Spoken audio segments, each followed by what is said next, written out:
Hey everybody, just a hint of spring here in the lakes. A little bit of promise for the future. It'll probably hail tomorrow, but just warmer temperatures and a bit of sunlight, snowdrops coming through. Gives you a little bit of hope that we're nearly at the end of the winter. So what I'm doing today is just going through how influential really good value for money scopes are. When they come along and they change what you expect for a certain amount of money, then all of the other scopes that are more expensive have to do better, and it just changes all those price points. So let's get on with that. What you could get at 1600 suddenly changed when the Deltas came out a few years ago, and that meant that you suddenly were going, well, what more do I get for 2000? What more do I get for 2500? And they just really put the pressure on the big guys with this brilliant Japanese, sharp as hell glass, and then nice mag ranges, and then no mistakes made with the turrets. In fact, a little bit of pioneering, a little bit of innovation. 0.2 of a mil hashes. Non-central, slightly canted zero. So instead of that zero being down here, it's up here where you can more easily see it. Nice touch. Little things like that. Toolless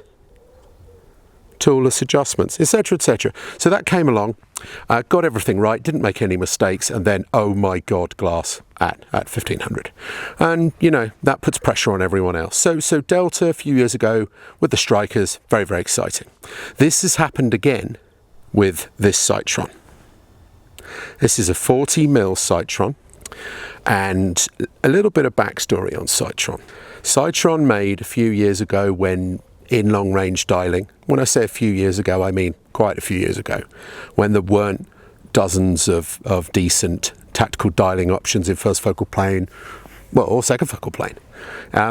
They made a scope called the S3, 8-32 by 56, I think it was, and there was a 6-24, and they weren't very expensive. They were below $1,000, and they were very, very sharp.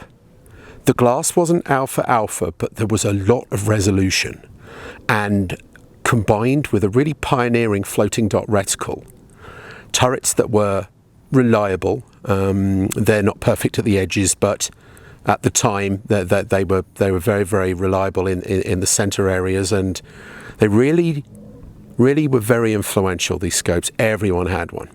And then lots of other options came in, the prices went up, the glass quality got better, and Sightron was left behind, making some other half decent cheaper scopes, but nothing of great interest. They made a 10-50 high mag scope with a very fine sort of clutched sort of parallax that was lovely engineering, but on no level was it particularly thrilling to me. And, you know, the game moved on, and it moves on very rapidly. Every year all these new things come out, and, you know, you've got to really do well to shine out of the pack, you know. So nothing from Sightron for a long time, and then suddenly I'm sent this 40 mil big chunky number here. It actually weighs more than Crusader. This is a big number, but I don't care. Once you decide that you want a big tactical dialer, and you want a big mag range, and you want a top quality glass, you don't want to compromise on the field of view, you want a ton of adjustment, in my opinion, the thing that you're most happy to compromise on is weight and length, and I think Sightron have got this right.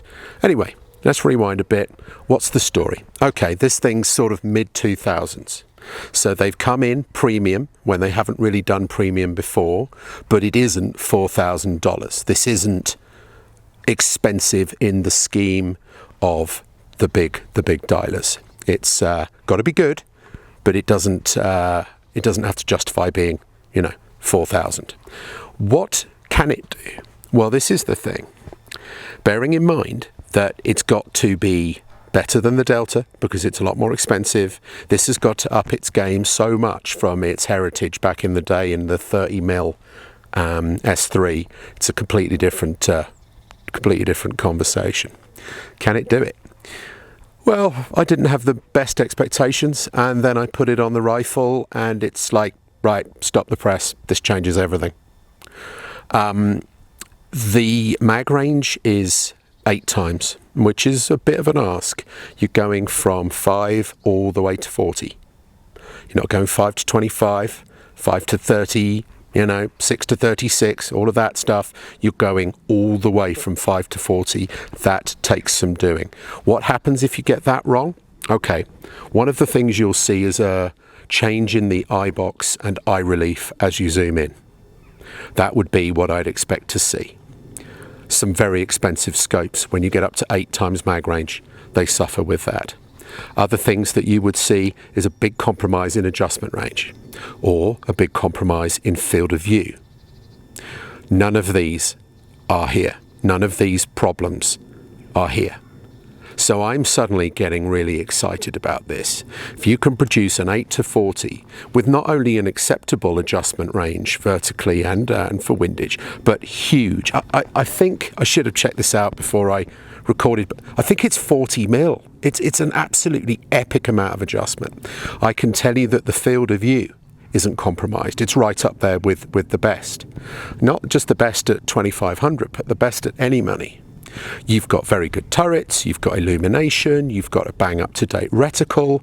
I'm thinking, is there anything wrong here for 2.5? Absolutely not. This smashes 2.5. So then I start thinking, well, how does it compare to $3,000 scopes, $4,000 scopes? And there's one thing that marks it as a mid-alpha rather than a mega, $4,000 option, and that is this. When you dial up, okay, on a 1,500, 2,000 pound scope, obviously you've got zero stop, and when you dial up and you go round a turn, you get a pop-up indicator of some sort that shows you're on the second turn. And you don't have that here. You've got your standard stalk markings, and that's what you'd expect on a $2,000 scope. So it's par for the course there. Everywhere else, this thing is fighting with the best scopes in the world. The ZCOs, the Attacker 7-35, the scopes that are, well over $3,000. So not only have Sightron brought in a credible $2,500 scope here, but they brought one in that is punching massively above that price point. So what are we talking about? If we've got everything in order with regard to field of view and adjustment range and reticle and turrets and no mistakes made, what you're left with is glass quality. And glass quality is a huge deal. Let's just cut to the chase. I've recommended the Crusader, which is also about $2,500 in Europe, which is big 40mm. 5.8 to 40, so nearly 8 times. I've been recommending that for a long time. And there are scopes that are minutely better, as in my last roundup video, that have come along that are another $1,000. They are, the ZCO in particular, as an exciting 8 to 40 coming out from them that I'll be reviewing for a few months quite shortly. That will be a very interesting scope. The ZCO I'm talking about in particular that's currently available is the 5 to 27. The glass is ever so slightly better than this, but you'll note 5 to 27 is rather less of a mag range. And I particularly like, for glass quality, the 7 to 35 Attacker, and that is definitely $1,000 more than the Crusader.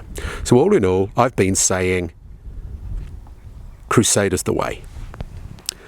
Now, you've got a scope here that is same money, and it's just better.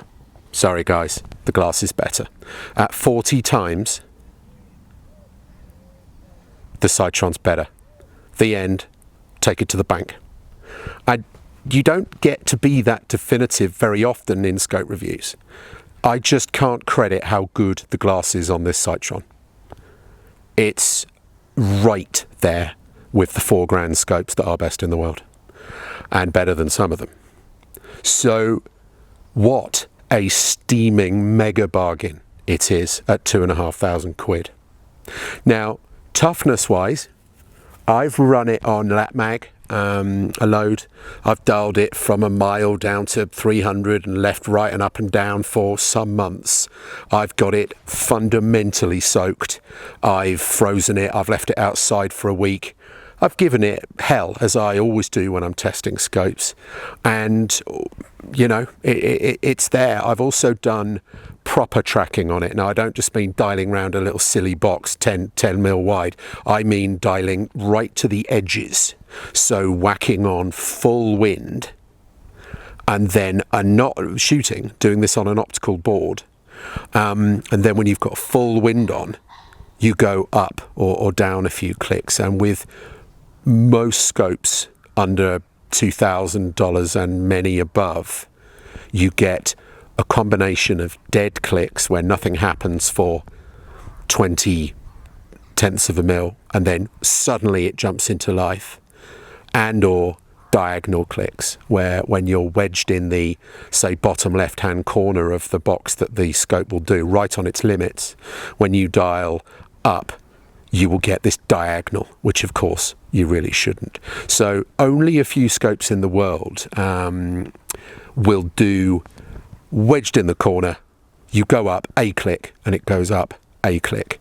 You go right a click and it goes right a click. Very few will do it, and the Sightron is one of them.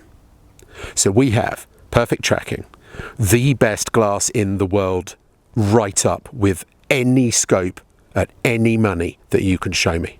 I've sat for days on end in various lights, shooting long-range precision in all sorts of weather. That's the day job. I've done it with that Sightron, and I've had, I mean, I own half of them.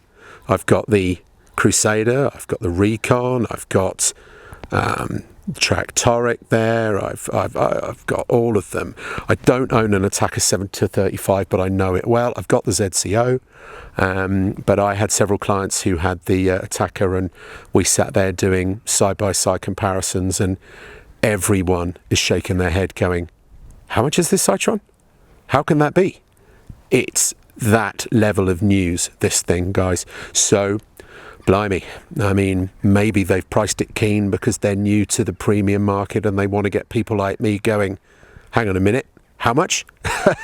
Because it's so good. And if they said this thing's $4,200, I'd still be recommending it. It's just as good as they get at the moment. So, wow. What great news to be able to say to the shooting world, guys, the rules have just changed. There's a scope at $2,500 that is fit and forget against anything.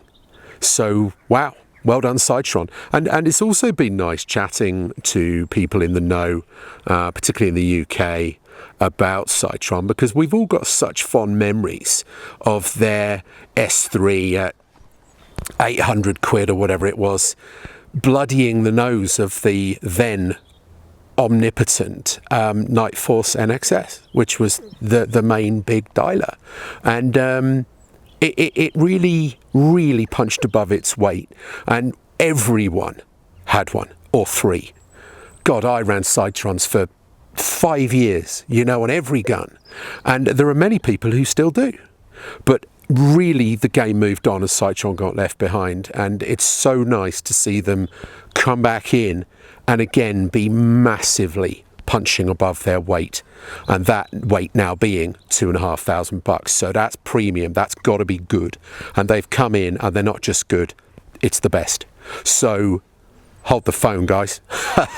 What great news that is. Nice to see Sightron back.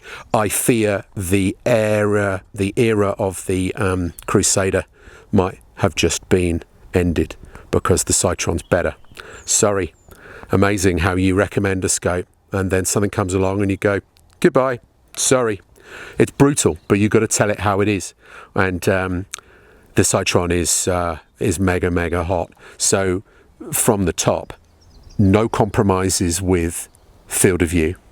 No compromises with, you know, silly tunneling at the low end of your 8 to 40 or blurriness at the top. No compromises there. No balls dropped. No mistakes made. Bang up to date reticle. Very nicely done turrets, although nothing groundbreaking. And the glass quality is staggering against anything in the world at any money. So get on the phone, get them bought, guys. You'll thank me, because in a year I'm sure there'll be rather more money when Sightron realise quite how overachieving this scope is. All right, guys, I hope this helps. All the best to you.